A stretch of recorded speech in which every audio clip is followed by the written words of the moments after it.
Meditando la Biblia en un año, con el pastor Alex Figueroa.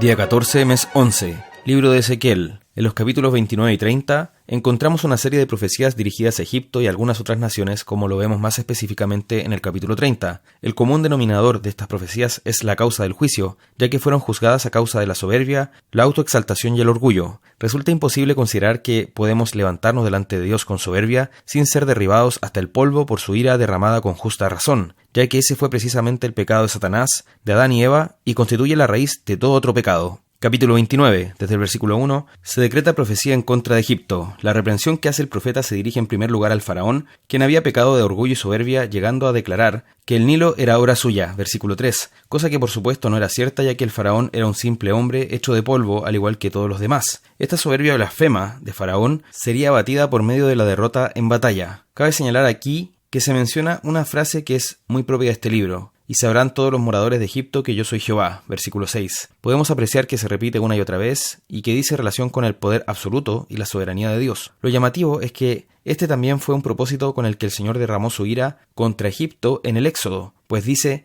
y sabrán los egipcios que yo soy el Señor. Éxodo 7:5, según la versión de las Américas. El anuncio de la derrota de Egipto es significativo, pues esta nación había sido una fuente de confianza idolátrica para Israel desde hacía mucho tiempo, lo que se puede rastrear hasta la alianza del rey Salomón con Faraón, que se manifestó en el matrimonio de este rey con la hija del monarca egipcio. Pero el Señor anuncia que Egipto nunca volvería a ser una nación dominante ni una fuente de confianza para Israel, pues resultarían derrotados. De esto debemos aprender que toda fuente de confianza terrenal y humana nos dejará avergonzados si es que ponemos nuestra esperanza en ellas.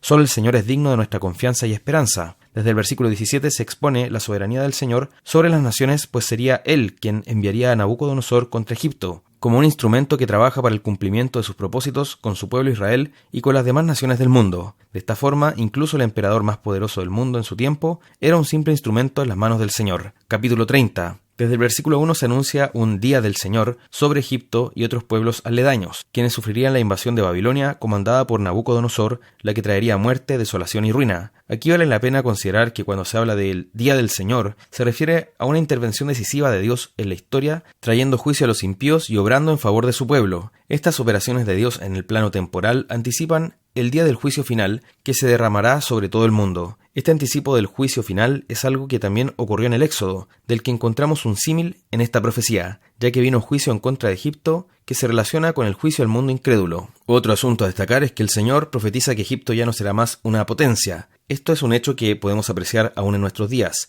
Vemos que después de ese periodo que se relata en este capítulo, la nación de Egipto ya no volvió a ser relevante en el concierto internacional de manera que antes lo había sido. De hecho, terminó siendo dominada por los babilonios y posteriormente los griegos y luego los romanos, no llegando a ser nunca más una potencia que dominara a las otras naciones. Desde el versículo 13 el Señor no solo juzga a estos pueblos rebeldes, sino que también a sus ídolos y su vana soberbia, un aspecto que también anticipa el juicio final. Esto es lógico, pues fuimos creados para adorar, pero por el efecto del pecado ese culto se dirige a las cosas creadas en lugar de honrar al Creador. Por lo mismo, si las naciones no están adorando al Dios verdadero, están dedicando ese culto a dioses falsos, que es levantado en su soberbia y rebelión contra el Señor de todas las cosas. Por lo mismo, el juicio contra las naciones rebeldes implica también un juicio contra sus ídolos y la derrota de ellos, mientras que el único Dios verdadero resulta exaltado. Este aspecto nos recuerda una vez más al Éxodo, ya que en ese momento se dio esta misma derrota de los ídolos y exaltación del poderío y soberanía del Señor. Desde el versículo 20 una vez más se aprecia la plena soberanía de Dios respecto a las naciones y el curso de la historia, pues derribaría a Faraón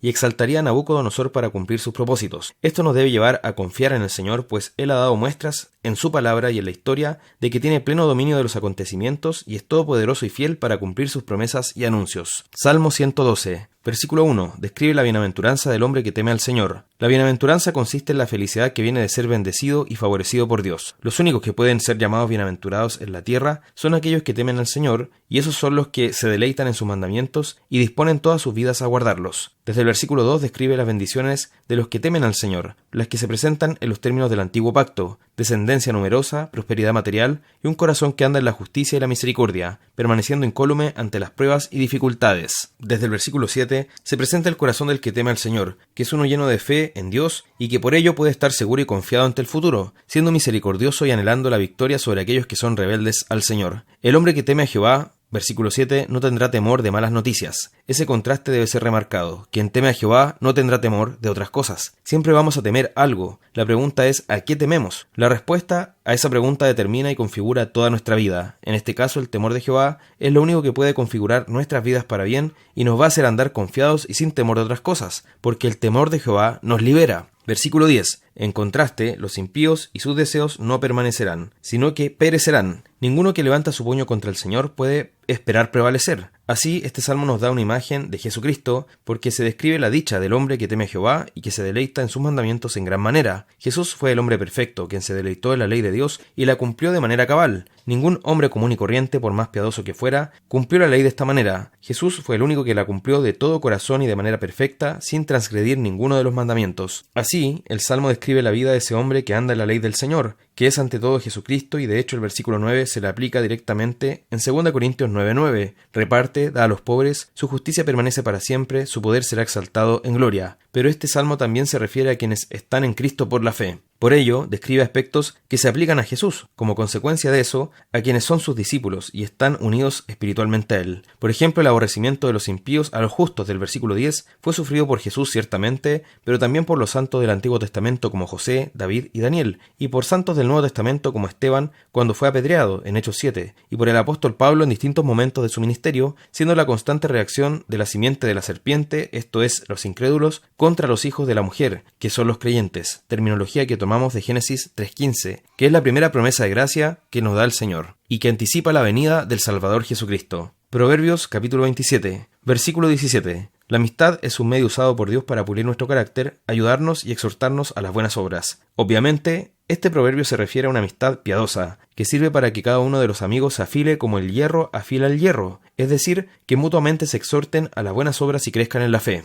En resumen, la amistad piadosa es un medio ocupado por el Señor en nuestras vidas para que vayamos creciendo y puliéndonos conforme a la imagen de Cristo. Hebreos capítulo 12, versículo 1. Para comenzar es necesario recordar lo que se venía hablando en el capítulo anterior, cuyo tema central es la fe en medio del pueblo de Dios a lo largo de la historia de la redención. Esta aclaración es necesaria, ya que lo que vemos en los primeros versículos de este capítulo 12 corresponde a una conclusión del capítulo 11. Ahora bien, podría decirse que estos primeros versículos pudieron haber estado contenidos en el capítulo anterior, ya que al quedar separados se corta la continuidad del texto. Sin embargo, al iniciar con la expresión por tanto, nos redirecciona inmediatamente a lo que estaba tratando anteriormente. En otras palabras, es como decir, ya habiendo visto cómo esta fe en el único evangelio ha estado presente en medio del pueblo de Dios a lo largo de la historia, entonces nosotros también. Tal vez al leer el capítulo 11 podamos llegar a pensar qué grandes fueron estos hombres y quedarnos como meros espectadores. Sin embargo, el capítulo 12 nos exhorta directamente, se dirige a todos los creyentes, ya que dice nosotros también, teniendo en derredor nuestro tan grande nube de testigos, despojémonos de todo peso y del pecado que nos asedia y corramos con paciencia la carrera que tenemos por delante. Es maravilloso que diga que la nube de testigos está alrededor nuestro, porque eso quiere decir que estos hombres de fe no están a una altura inalcanzable para nosotros, sino que están a nuestro alrededor como testigos, ya habiendo alcanzado la salvación mientras nosotros luchamos todavía aquí. En consecuencia, debemos despojarnos de todo aquello que nos limita para seguir al Señor, es decir, del pecado y de todo peso, esto es, de cosas que no necesariamente son pecados, pero que terminan convirtiéndose en obstáculos o cargas en nuestras vidas que nos impiden seguir a Cristo con ligereza, rapidez y prontitud, según se nos ordena en la palabra. Desde el versículo 2, en relación con lo anterior, vemos que también el apóstol Pablo en Filipenses 3 decía que todo lo estimaba por basura, olvidando lo que queda atrás para extenderse hacia adelante y poder asirse de Cristo. Filipenses 3, 8 al 14. Y justamente esa es la actitud que destaca aquí el autor de Hebreos. Debemos perseverar sin desmayar, incluso en medio de la persecución, poniendo nuestros ojos en Jesús, el autor y consumador de la fe, el cual nos dio el ejemplo supremo de obediencia y fidelidad, y que menospreció el sufrimiento porque tuvo por mayor el gozo que estaba puesto delante de él y la gloria que le esperaba por seguir la voluntad de su Padre. Desde el versículo 4, los padecimientos son sin duda parte de la disciplina del Señor, tema que se desarrolla también en la segunda parte de este capítulo. En relación a la disciplina, nos queda claro que para los incrédulos se derrama la ira, mas para los hijos la disciplina. Debemos tener en cuenta que la disciplina no es una señal de reprobación de parte de Dios, sino todo lo contrario, es una señal de amor, porque el Señor al que ama disciplina y azota a todo el que recibe por hijo. Versículo 6. Dios cuando nos disciplina nos trata como a hijos porque el buen padre disciplina precisamente a los suyos, y a quienes Dios no disciplina se les compara con bastardos, es decir, hijos ilegítimos. Lo anterior también viene a ser parte de una enseñanza para nosotros acerca de la crianza, porque hoy en día se exalta una mala visión de la misericordia, en donde se deja pasar todo por amor al hijo. Es como prácticamente dejar que él haga lo que quiera. Sin embargo, en la Escritura vemos algo totalmente contrario. La palabra enseña que el que ama a su hijo lo disciplina. Por supuesto, esto no se limita a lo físico, pero sí incluye ese aspecto cuando es necesario. Desde el versículo 9, otro aspecto relacionado con la disciplina es lo concerniente al objetivo por el cual ésta se ejerce. Y en cuanto a esto, el contraste que hace el autor es que si nuestros padres terrenales nos disciplinaban, lo hacían para lo que ellos estimaban conveniente y aún así les obedecíamos. ¿Cuánto más debemos entonces obedecer a nuestro Padre Celestial que nos disciplina para que participemos de su santidad? Por tanto, debemos ser hijos agradecidos cuando el Señor está ejerciendo ese atributo de su paternidad sobre nosotros, cuando aplica la disciplina, porque su fin último es que seamos hijos santos. Desde el versículo 12, andar por fe y no por vista también debe ser aplicado en los momentos en que estamos siendo disciplinados, que de por sí no son agradables. El llamado es a mirar todo ese proceso con los ojos de la fe y consolarnos en que ese tiempo obedece a un fin superior, que es el amor de Dios buscando nuestra santidad. En consecuencia, el mirar de esa forma la disciplina del Señor nos llevará a levantar las manos caídas y las rodillas paralizadas en búsqueda de la restauración, porque el propósito final de la disciplina es la restauración del pecador. Dicho en palabras del autor de Hebreos, haced sendas derechas para vuestros pies, para que lo cojo no se salga del camino, sino que sea sanado. En conclusión, no veamos ni usemos la disciplina como un castigo o como una sanción simplemente, sino que busquemos la restauración de aquellos que están confesando junto a nosotros ser discípulos del Señor.